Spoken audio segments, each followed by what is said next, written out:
Hi, everyone. I'm Laura Kelley. I am the chair of the Miami-Dade Democratic Party.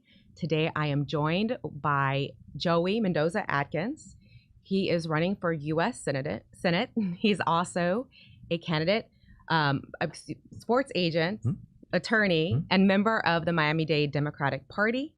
And he's here to talk to us about some important issues about male engagement in the party. Before we get started, I just want to give a brief disclaimer because I don't want to get in trouble. When we have candidates or potential candidates on this podcast, that's not indicative of support or endorsement of their campaign. We support all of our Democratic candidates equally and giving equal playing field. So just want to give that just a heads up before we get started. Joey, welcome to our podcast. Thank you so much for having me. I really appreciate you being here. I'm excited to be here. Well, tell me, what do you think is the primary issue that we're seeing with men, particularly young men, and the Democratic Party? Sure, right. And this is such an interesting topic. It's truly fascinating academically, I guess from an academic standpoint. But I think in this most recent election cycle, we saw the actual impact, the actual manifestations of some of these issues.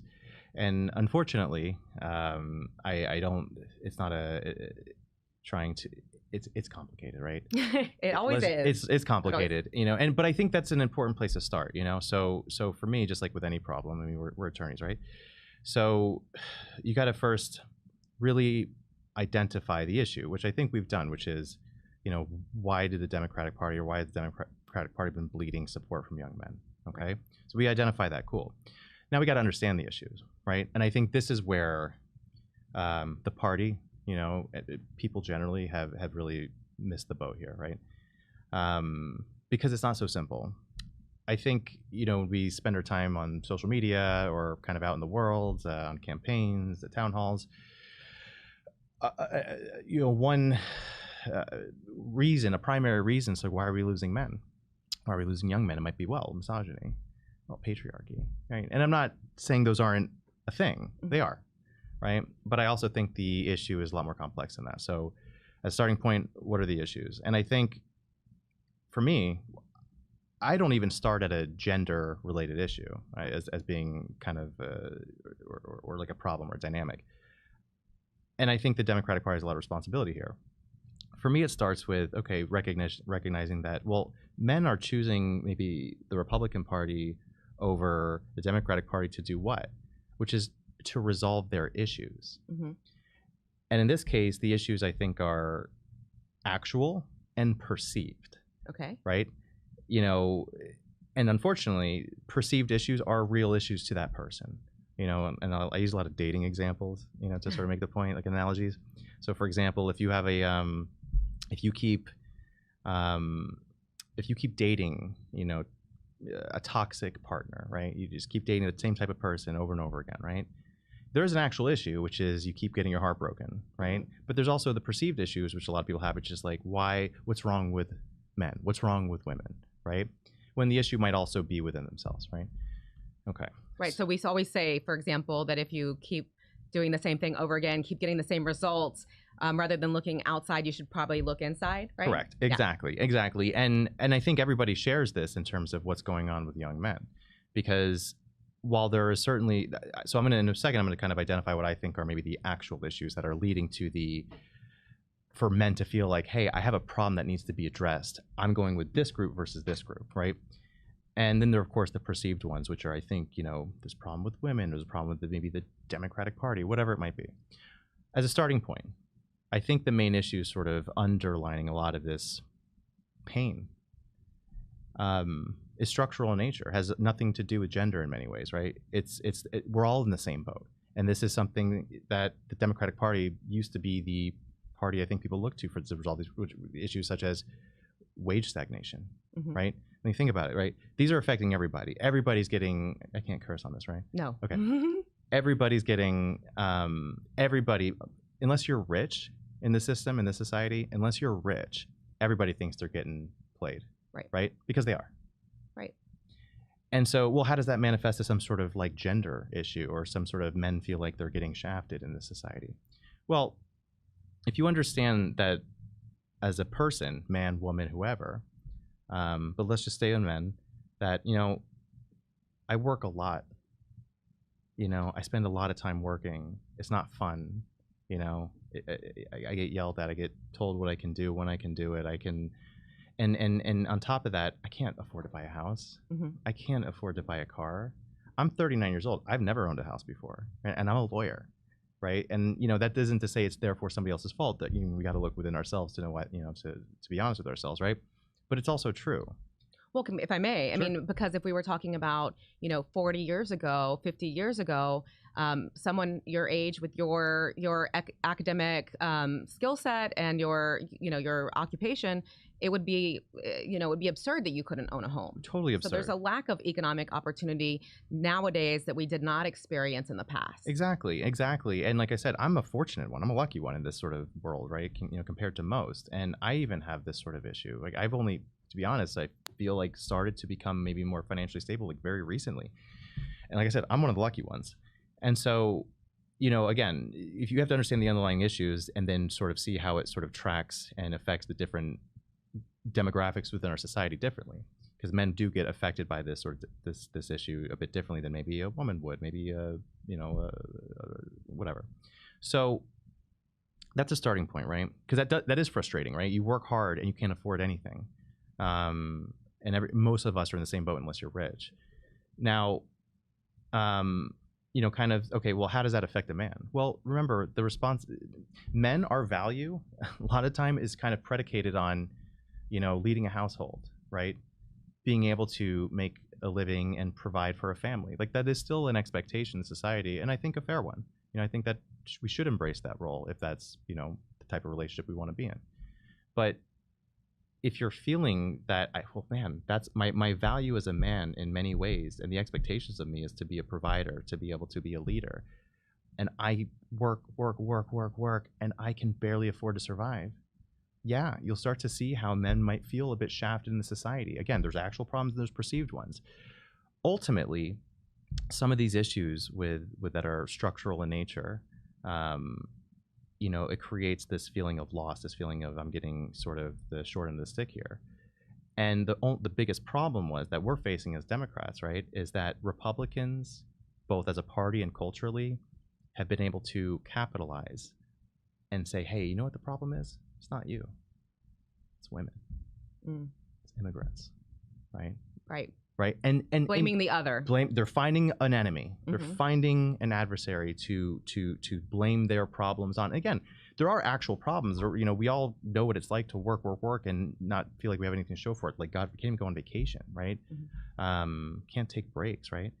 And so that affects everybody. But men have a different sort of role in society, which I don't think is a bad thing. But the only people who are out there for the last several years telling men what the problem is, they're doing one of two things. They're giving them a very simplistic and overly simplistic explanation of why they're feeling the way they do, and also saying, hey, not only are you being undervalued, right, and shafted by this group, that group, but you should be glorified, right? And it might sound silly to us being like, well, come on, man. Like, the Republicans, they're just selling you a load of BS, right? Just to sell you. There's like used car salesmen. But think about it this way, right? Like I said, I look at everything in like almost like relationships and dating or whatever. But, I'm sure you've all had a partner or a friend who, let's say a girlfriend of yours who might have they keep dating, F-boys, right? Like, toxic dudes, right?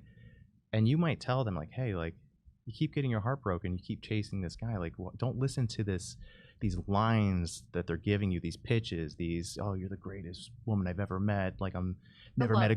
The love bombing, right? You as a friend can be like, come on, man. Like, come on. You've seen this story before. Like, you can't really believe, you just met a week ago. What do you mean he loves you? He's never felt this way about somebody else before. Maybe it's true. Maybe it's not, but like, take it easy. You can identify this and see this, right? But guess what? And even that your friend intellectually might understand, like, yeah, this is a little over the top, but it feels good. It feels good to be told that I'm amazing, that I'm special, I'm unique. Like, we all understand. And then we've all been there before, I'm sure, where we had our friends being like, listen, bro, like, she says this to everybody. You know what I mean? Like, come on, man. How could she think you're the greatest thing since sliced bread? You've known each other for 4 hours. the point is that when you kind of know it intellectually, and the Republicans culturally, politically have been sitting there telling these people who are hurting, and there are actual reasons for them to hurt, but they're simply saying, but here's the problem. Exactly.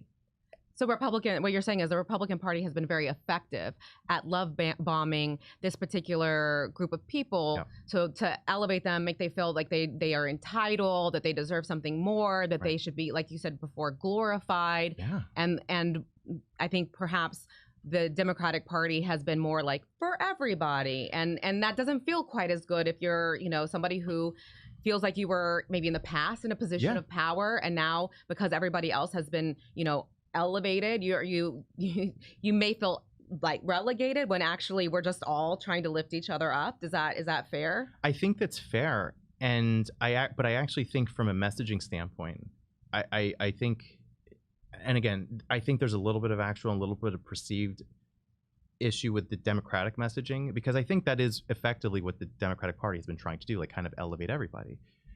However, if you and I were really involved and ingrained in this sort of world, so we kind of know the mindset, the point, the purpose, like the what we're really trying to do here. We have the time and energy to focus on this stuff. And what are we really trying to do here? Elevate everybody, right? Yeah. Have economic affordability for everybody, For sure. Wealth, prosperity, work, wages. Exactly. Right. Like really try. I think we really ultimately, some of those actual issues we know and identify and are actually trying to provide real world solutions to them. Mm-hmm. Unfortunately, most people don't have the time or energy. And again, that's a responsibility that us as like the people, I think we've done a terrible job of. I think we as individual voters have failed ourselves and our society and our country at this, right?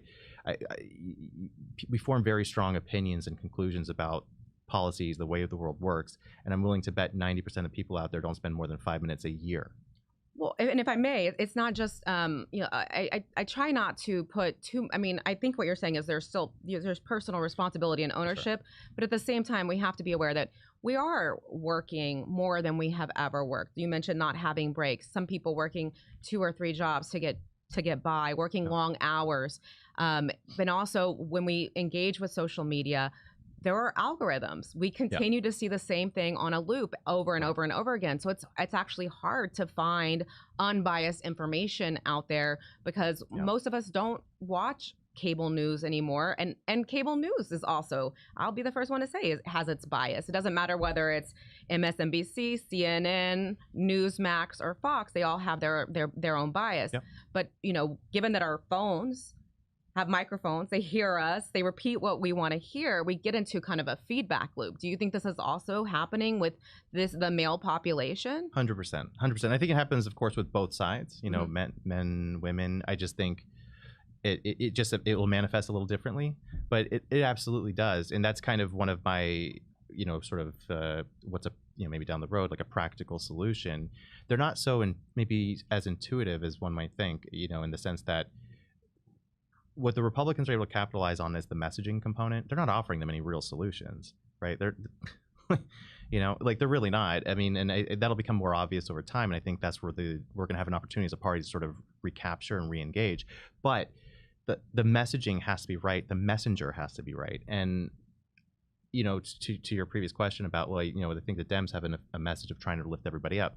That might be the case. Maybe you and I know that or believe that. But I'll say this.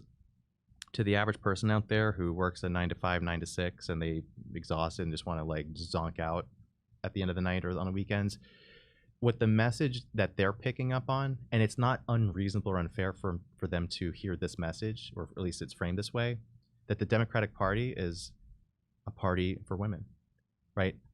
I don't think that's a bad thing, but like I said, if you really understand that the Republican Party is saying, men, you should be glorified. You guys are awesome. Well, and there was just a right-wing influencer who came out. This was in the news just recently, talking about the role of women, and it was something that was reposted by our Secretary of Defense, Pete Hegseth, which said that that families should vote as a unit. The man is the head of the household, and that women shouldn't even have the right to vote, because why should we vote when you have the male provider, head of household, voting. Right. And I mean, there were other things said, but that's part of that message, right? Exactly. And to us, it sounds like, come on, man, what are we talking about here? We're trying to go to like the medieval times, but it's not that it's an honest message, but it's an effective one to people. Remember, it would be too simplistic to look at guys and say, you know, the problem is, oh, you voted for Trump or you whatever, or in this issue that it's patriarch misogyny. You're just upset that you're losing your power. Yeah, maybe that's a component there. But remember, in our society, everybody, unless you're rich, everybody feels like powerless, right? Everybody does. I think we all feel that. We really, it's a real thing, because at the end of the day, we work so much, and we are so much more productive now as people, as individuals, as workers than we used to be. And we are taking home like substantially less in terms of purchasing power than we used to. Right. Like we're getting poorer in many ways, right? No, they have demonstrated it. The value of the dollar versus like what our labor purchases, right. We absolutely are getting poorer right. every single day. For sure. And that coupled with what you see on social media where, oh, these people seem to be having an awesome life, it makes people feel like losers, right? It makes you feel like a loser, especially as a man, like in a different way, I suspect, but it makes you feel like an absolute loser, like a failure. Well, women feel this the same way. And this is the other thing about social media mm-hmm. that has come out, is about how it affects women's viewpopoint on how their physical appearance. Yeah. But I think it's the same, that what you're saying has a juxtaposition with how yeah. men feel about their self-worth, because right. our self-worth for women and men often are tied to different things, maybe physical appearance right. versus status and money right. and influence. Right. Right. Yeah, and I think while it might be toxic and ineffective long term, there are very practical, easy ways for perhaps women, and I'm not dismissing that. I think you're absolutely right. To because women, if they're, maybe the stereotype is, and there's probably some truth in it, that maybe a lot of their self-worth is based on their physical appearance, whereas a man, their self-worth is often based on what you can provide, right? And on a surface level. On a surface level, but I think it's also effective culturally. You know, it is a thing. Might be silly, but it's there, and we have to understand that. You know, the way a woman might be able to sort of like mask that, or at least cope with it, is maybe a little more simplistic, however, and available and accessible than a man having to like generate wealth or power or leadership, right? And it's very, very difficult, and it's maybe harder to satiate, or more difficult to satiate. So, you know, I guess what I'm saying is that it's understandable for a lot of men out there to feel shafted, or like, hey, we don't have a great war here. We're not going to go, our generation isn't going and storming the beaches of Normandy and punching like a Nazi in the face. Like, we don't have anything. We feel, yeah. It's a pretty hopeless existence. In fact, it's like pretty meaningless in many ways, because we've become so corporatized and it's atomized, and then you see social media and like everybody but you seems to be doing awesome, which isn't the truth, but it's cultivating. Your brain can't tell the difference, yeah. right? So there's a real thing there that I just want to say. It's not so, oh, like if you vote for Trump, you must hate women. It's like, maybe there's some that do, certainly. But remember, even if that is the reason, the Democratic Party needs to do an exponentially better job of, we need to recapture them, or capture them at all. And the messaging, I don't think, has been right, and the messengers have not been right. You know, at the end of the day, even when I look back, and I ran for Congress last year, and I sit here and I'm trying to think, well, what do I remember? What was notable about, you know, Kamala's campaign that they focused on? What was a big cultural issue that they were focusing on? You know, women's rights, reproductive rights. That's a great thing. But as a man, what does that send to you? What does that say to you? I remember the commercials. I remember the messages out there that are really easy to get hijacked by the Republicans and twisted and turned.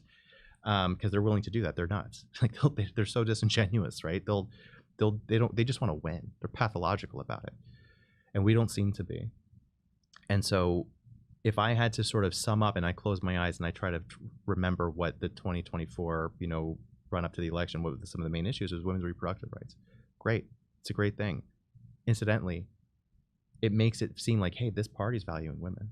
That's so interesting. I don't disagree with you. And I want to say this also to validate what you're saying, is that when we have a population, no matter what population it is, that feels disempowered, yep. right? Disempowered culturally, socially, economically, any message that will provide some sort of empowerment, is like you said, it's going to feel good. It's going to get a dopamine hit. It's going to, and then it's going to be constantly reinforced through these algorithms.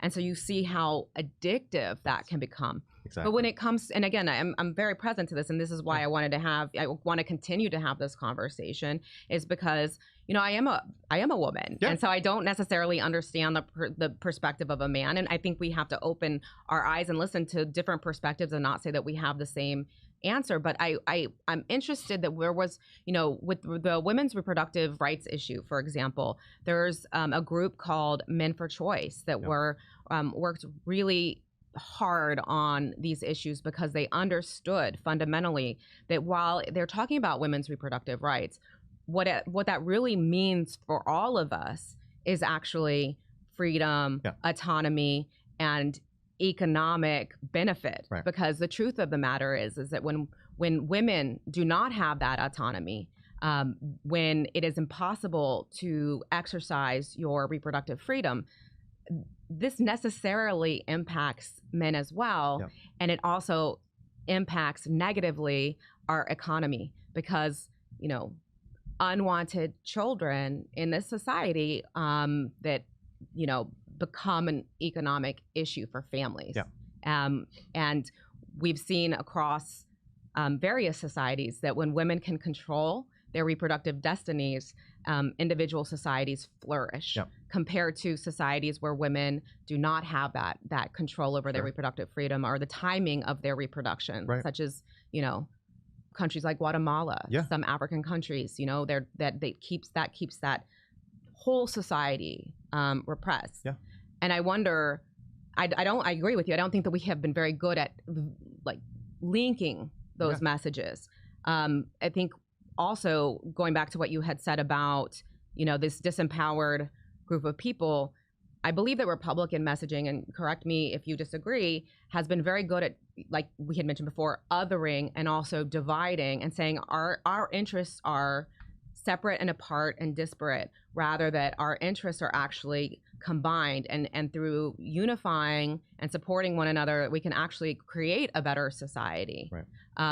But I do believe we have not been effective at crafting that message and getting through that you know, that negative feedback loop that we see on social media. Yeah.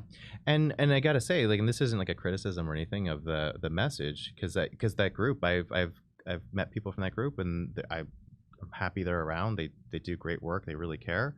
But also, it's important to remember, though, that's a very, very, very, people involved in those kinds of groups are already sort of politically minded, politically active, and really thoughtful about some of these specific issues. 99.99% of the country is not, right? Or let's say 90%, right?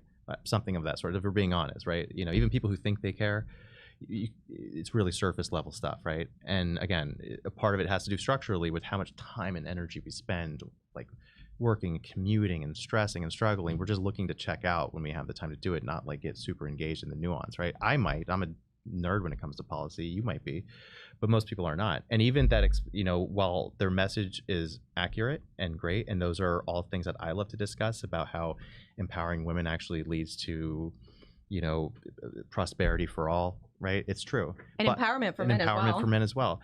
But to to understand that, to communicate that requires that person who is not politically minded, not policy oriented, kind of cares about these types of things on a surface level, but we need these people, and that took like A plus B plus C plus D plus, you know, like, and therefore here's why it impacts you. It's like the opposite of an elevator pitch, right? Right. It's like, yeah, I agree, but there you've lost them there. When again, remember, what you're up against is them saying, hey, you are awesome. We need to restore your glory. It's cheesy, it's love bombing, but it's effective to those kinds of people because they have an actual right to feel aggrieved about being shafted in society, because they are. They're being shafted like I think everybody else is who's not rich, but they are being shafted nevertheless.